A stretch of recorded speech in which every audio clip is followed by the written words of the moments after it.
Chat, what's going on, man? How y'all motherfucking feeling, bro? How y'all feeling?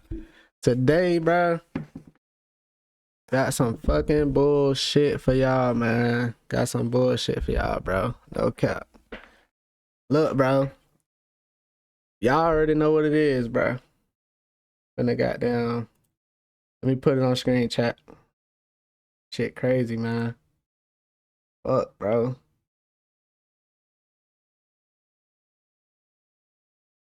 Fuck. You know, the crazy part, bro? Motherfuckers literally did a fucking interview, bro.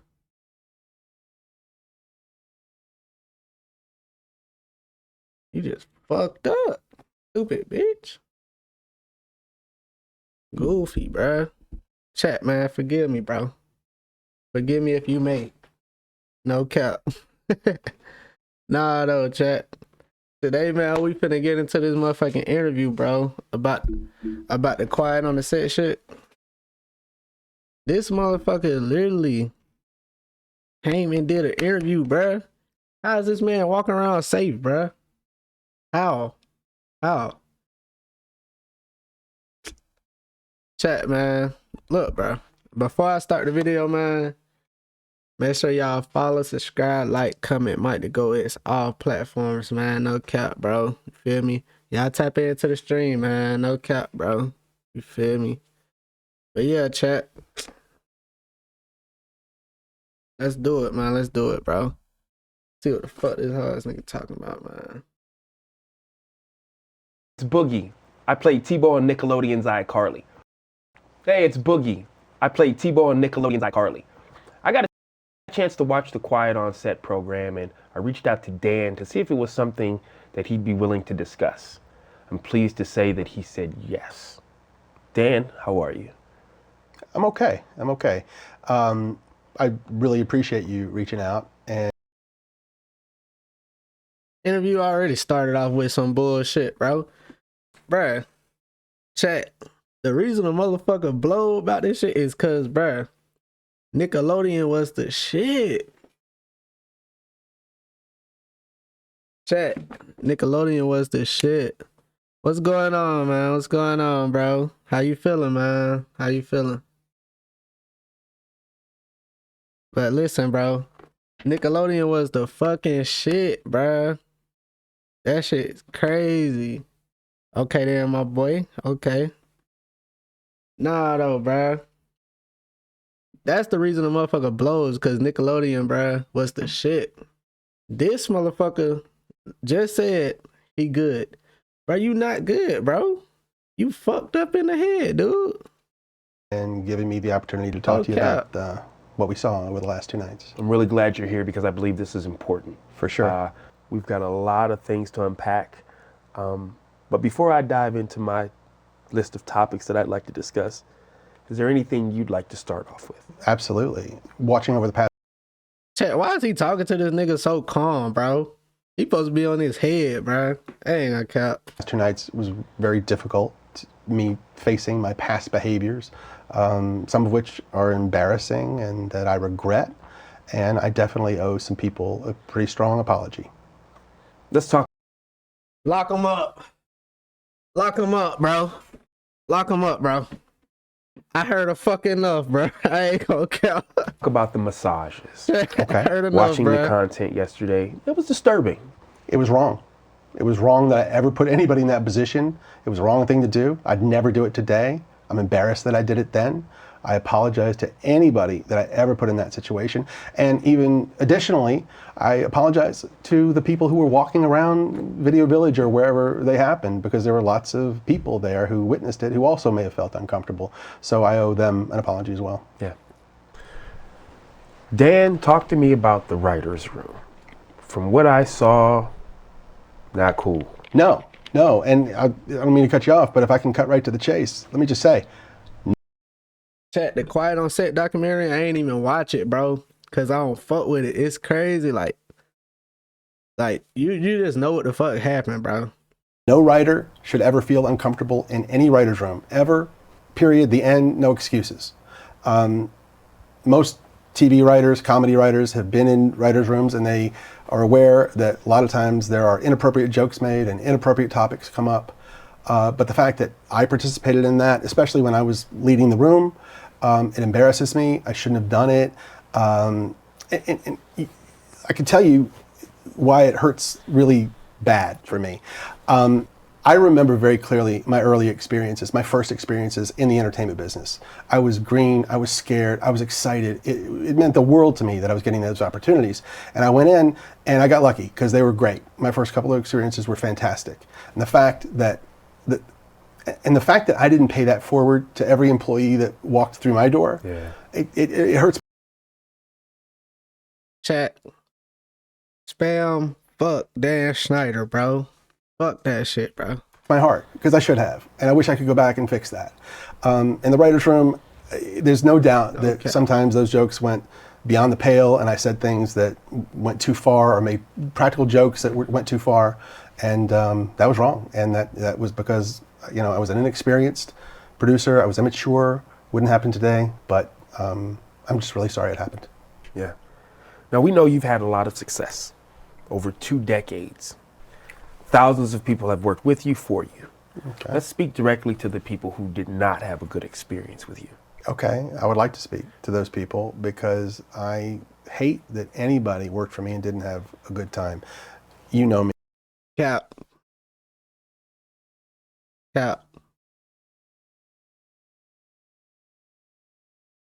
Bruh, tell me, watching this fucking interview, do y'all believe this man, bro? Like, I just want to know, bro. From watching him talk, I don't believe shit he's saying. Me personally. She's been on my sets. Look, I've had some employees that have worked for me for 10 years, some more than 20 years, who would work with me again, but not everybody. There's still a significant number that didn't have a great time working for me, so my batting average isn't nearly high enough in that area. Chat, y'all see what he trying to do, right? He trying to play that old and wise role, bro. Like, oh, I made mistakes. We don't care about that, bro. You fucked up. You fucked up. It's that simple, bro.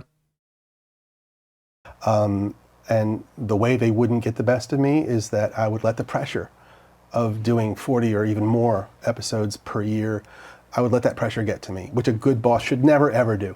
Was there specific things that you were doing? Sure. I would snap at people sometimes.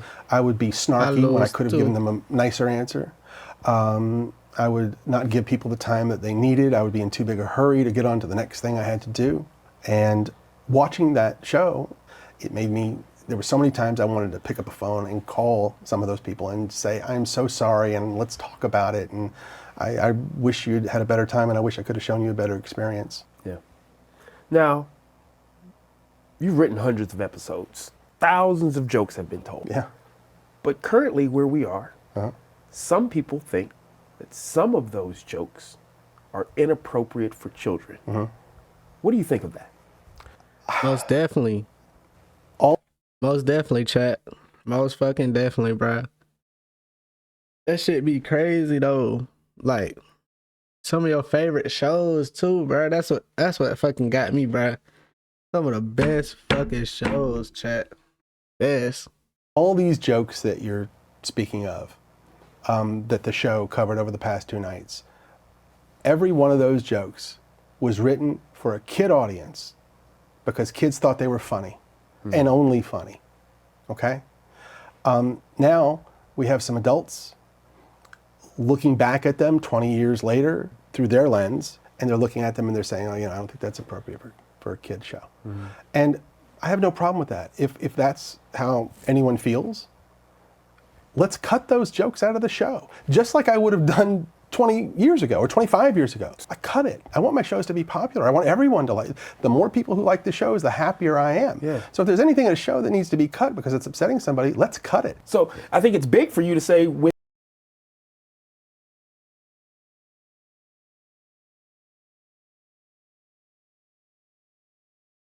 Chat, y'all see my fucking face, bro? Everything he, like, every fucking thing coming out this man's mouth. Cap. Cap, cap, cap, cap, Cap. with your work. If it's viewed as that today, you don't have a problem. Cut it. Cut it. I mean, that's a solution. The last thing I want to ever do Yeah. is put any content in a show that's going to upset my audience and make them want to turn off the TV. Why would I ever want to do that? That makes sense. I want to give you an opportunity to kind of elaborate on something. Okay. The thought process from the series is you had the power to just write a joke, and no matter what, it's going on TV. You just had that type of power. Is that true? The notion that I had the power to just produce whatever I wanted and have it air is completely false. Okay. There were many, many levels of scrutiny. Okay?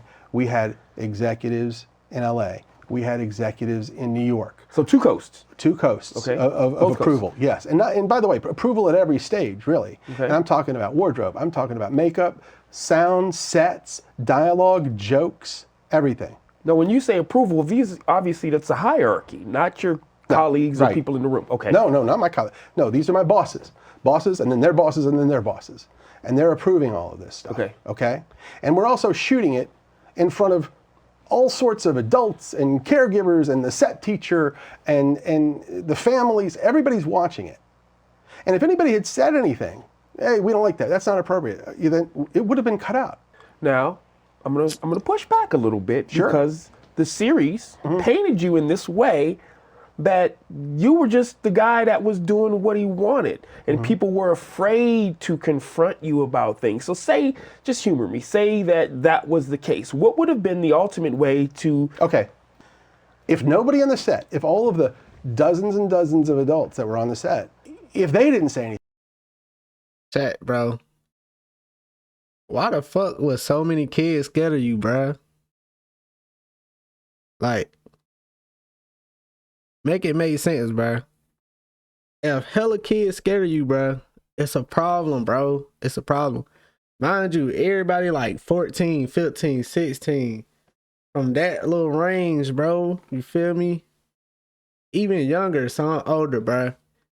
Still scared of this man. Like, why nobody don't want you to touch them, bro? Why everybody getting an uneasy feeling when you come around, bro?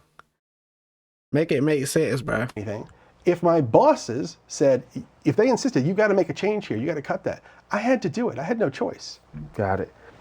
Now this next one, it kind of hit close to home. Being a new father, I wouldn't be opposed to my child being in the entertainment industry. It doesn't matter what age, yeah?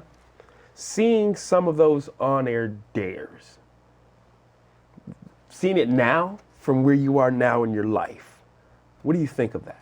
I think that some of the on-air dares went too far. I think they pushed the envelope too far. Not all of them, not most of them, but some did.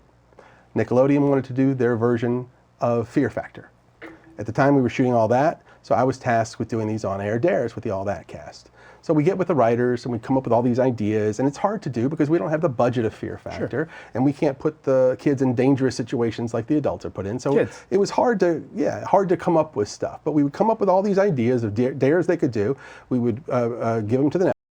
Hey, like, if you think about it, bro, whoever like made that documentary, Quiet on Set, they chose the perfect name, Quiet on Set. Like, they chose the perfect name for that shit. It's crazy, bruh. Like, what? Quiet on Set. Like, you can't say shit you want to say. You just know you in a fucked up little area, bruh. Network, and they would say, tell us the ones that were okay. Right. Those are the ones we shot, those are the ones that aired. At the time, I had no indication that any kid ever had a problem with them. But when I was watching the show over the past 2 nights, I now know that there were kids who did have problems with the on-air dares. And it breaks my heart. And This man is capping, bro. I just seen a video. He was like fucking with some girl. And he was like, here she is, always giving me the cold shoulder. Always giving me the cold shoulder. Huh? Why the fuck is this man capping, bro? so sorry. I am so sorry to any kid who ever had to do a dare or anything that they didn't want to do or weren't comfortable doing. We went out of our way to make sure they were safe and that everything was done properly. But if a kid was scared and didn't want to do it, kids shouldn't have had to do it. Yeah. Period, the end. Right. And if I had known at the time, I would have changed it on the spot. Now, we also saw the series highlight two former writers of yours, two women, who spoke about a wage discrepancy. Now, I know that you don't divvy out salaries. Talk to me about that part. Well, you're correct. I have nothing to do with paying writers. I never have. I've never made a writer's deal. And of all the writers I've been in a writer's room with, I never even knew how much most of them were getting paid. Yeah, but we saw these two women who were writers for you sharing one salary. How does that happen? It's very simple. There's a common practice in television when hiring writers. If you have a spot for a new writer, sometimes you'll go to two writers and say, hey, if you two new writers for your first job are willing to share a salary, you can both have the job. They have the opportunity to say, yes, that sounds good, or no, no thank you. In this case, it was two women writers. I've done another show where that teaming was done. How the fuck you do that, bro? Who want to do that? Share salaries, bro. Who want to do that, bro? You sound stupid, bro. And Schneider, you're stupid. Fucking stupid. That's what the fuck you is, bro. Cause look, Chad Pete, right? Two women, right? I'm assuming they grown. You feel me? Like, think about it. They got their own shit going on. That's two different lives, bro. Two different lives, right? Why are they trying to share salaries, bro? Nobody want to do that, chat. Shit don't make sense. I see what he's saying, but nobody not gonna want to share salaries, bro. I get, well, some people be wanting to be in the industry so bad, like they probably would. So I don't know. Okay. I guess, but 99.9 percent of people wouldn't want to do that, bro. No cap. Done with two male writers. Unless you just trying to get your name out there. And they split a salary. I did another show where it was a male and a female writer, and they split a salary. So, And these are all first-time writers. all first-time writers looking for their first gig. Got it. Now in the series, they also highlighted two black actors who said that they felt overlooked. Now I want to be clear. I'm never going to speak on anyone else's journey.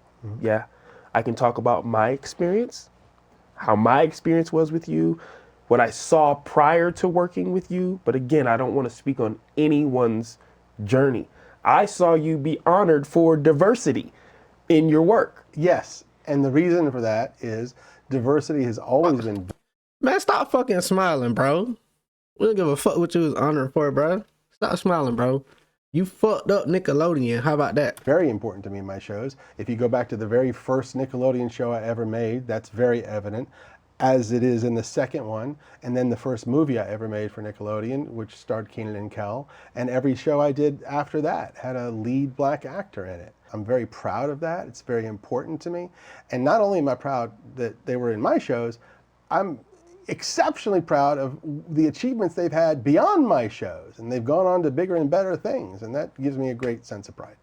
Well, something that really kind of bothered me was how they depicted your relationship with the cast. Yeah, it bothered me too. Yeah, just me being there, I knew the dynamic was trust. I understood that in situations where they may have had turmoil, whether it be with their families, whether it be other castmates, they came to you. Versus how they made you look. With that said, Amanda Bynes was brought up in the series and her emancipation and how you were involved in that. Can you talk to us about it a bit? Sure.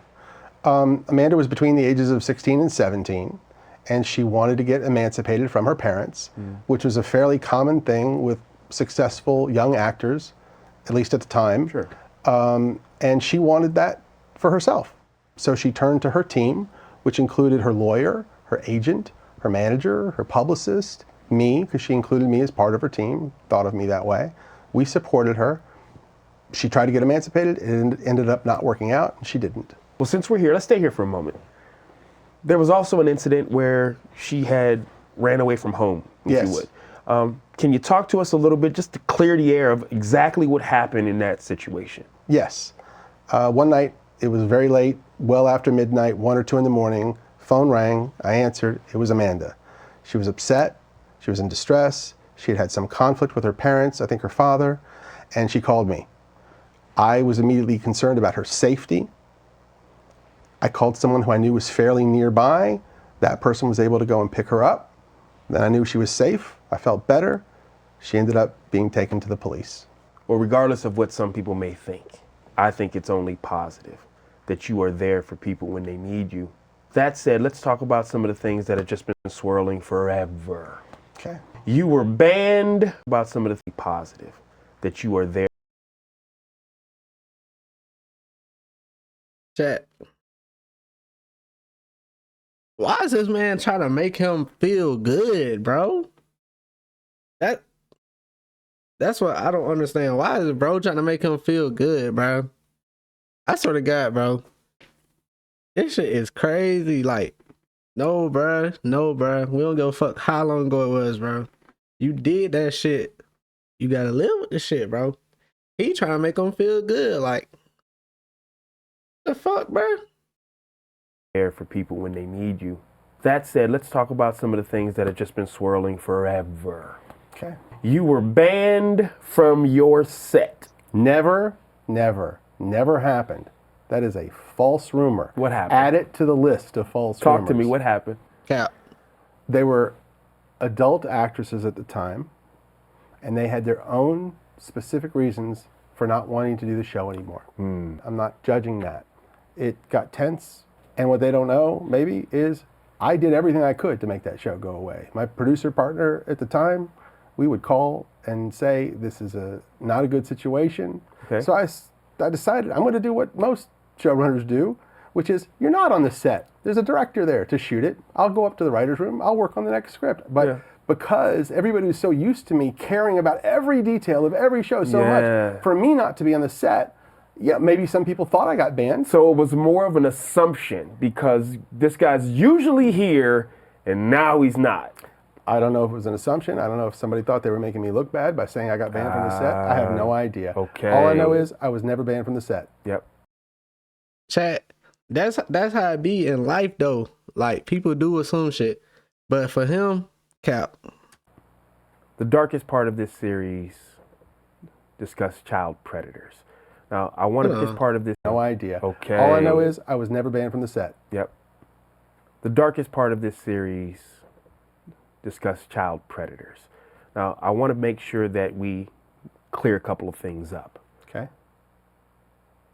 Brian Peck was not hired by you. No, I did not hire Brian Peck.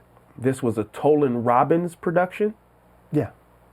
And when Drake and I talked and he told me what had happened, I was more devastated by that than anything that ever happened to me in my career thus far. And I told him, I'm here for you. What do you need? Which Drake mentioned in the show that we watched last night. Hey, man, shout out Drake, man. Keep your head up, bro. Listen, bro. Drake, you made my childhood good. Keep it a buck, bro. Definitely did that, bro. No cap. Shit is crazy. And next, I heard that he went to court when this guy was being tried, Peck. And when Drake walked in, he saw 50 people sitting on the side of the courtroom supporting Peck. A lot of them pretty famous. Of course, Drake was devastated that happened. And even more disappointing, 41 of those people wrote letters for Peck, character letters, praising him for who he was and asking for leniency. All them folks fucked up, chat. All them folks fucked up if they did. And they knew that he was guilty. They knew he had confessed to some degree, and they still did this. That's baffling that adults would do that. Yeah. And I don't know if people know this, but Drake's mom, a lovely woman who I stay in contact with this day. Chat, keep it a buck, bro. Y'all let me know if y'all always thought this, bro. Like, okay, y'all see them old videos with him in it, bro? And he be just there or whatever, and people be recording him and shit. Dan Schneider. Tell me this man don't look weird as hell, bro. chat. And I'm the type of guy, I don't even go off looks, like, you feel me? I don't even fuck around like that. This man just give you that vibe, bro. Like, yeah. Whatever they say he did, bro. Lock his ass up. She came to me at the time and she said, Dan, I'm not good with words like you are. And would you help me with my speech for the judge? And I said, of course. And I did. And he ended up going to prison and serving his time. And yeah, that was probably the darkest. Man, listen, bro. That's the same place your ass supposed to be at, bro. Stop fucking capping. Fake ass crying, bro. Fake ass crying, bro. This man had this shit scripted out from the beginning, chat. From the beginning. I can fucking tell, bro. Look at him, bro. Part of my career. And here's the kicker that I really don't get.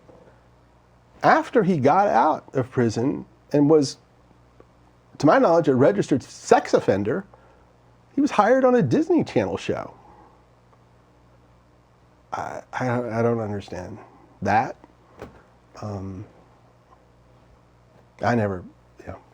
understand. Yeah, I appreciate you sharing. Why he didn't say what show it was, bro? Why he didn't say what show it was, bro? Come on now. Come on now. Now he making this shit about Nickelodeon and Disney. They look competition, bro. Weird motherfucker was on y'all team. Got locked up. Now you gonna say he on their team. But she might be, bro. Might not. But we don't care about that, bro. You feel me? We just know y'all fucked up in the head, bro. That's what's crazy. Sharing that, man. Are you okay? You want to take a minute? Yeah, I'm all right. Let's keep going. Yeah? No, he good. He definitely I think we good. really unpacked some important things. We set the record straight on a lot of things. Mm-hmm. Before I let you get out of here, I appreciate the vulnerability that you use in knowing that there's definitely things that you would. Before you let him get out of there, you should smack his ass one time, bro. No cap. Have and should have done differently. Mm-hmm. Is there anything that we haven't discussed? Anything that if you could go back and navigate the journey differently, what would that look like?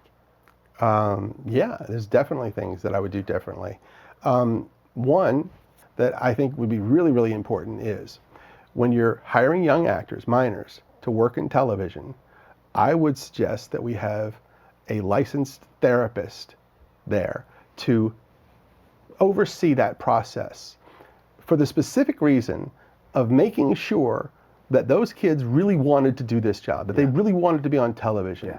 Maybe they should even be informed about what that means. What's it going to mean if you're famous? What's that going to mean on social media? What's it going to mean within your family? Right. Let them find out. And then that way, if a kid doesn't want to be on a TV show, they can opt out. Yeah.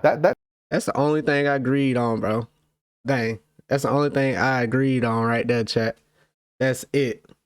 Everything else he been saying, straight bullshit. But yeah, I can see that. That psychologist, that therapist could come to us and say, this kid doesn't want to do it, or their parents aren't understanding of what's going to come. And then we could avoid the mistake of ever putting a kid in a TV show that didn't want to be there. And additionally, the main thing that I would change is how I treat people and everyone. I definitely at times didn't give people the best of me. Stop being weird.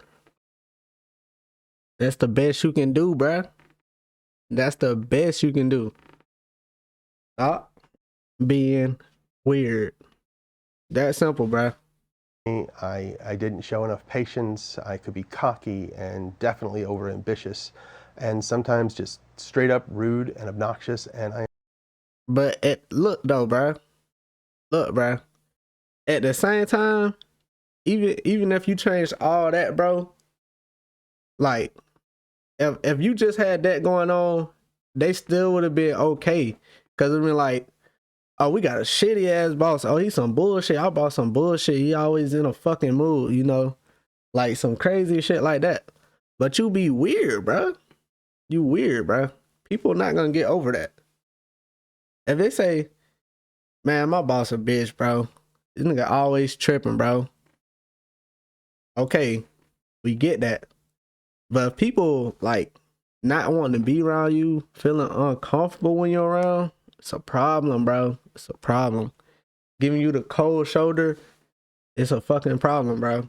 I am so sorry that I ever was. And all right, when I watched the show, I could see the hurt in some people's eyes, and it made me feel awful and regretful and sorry.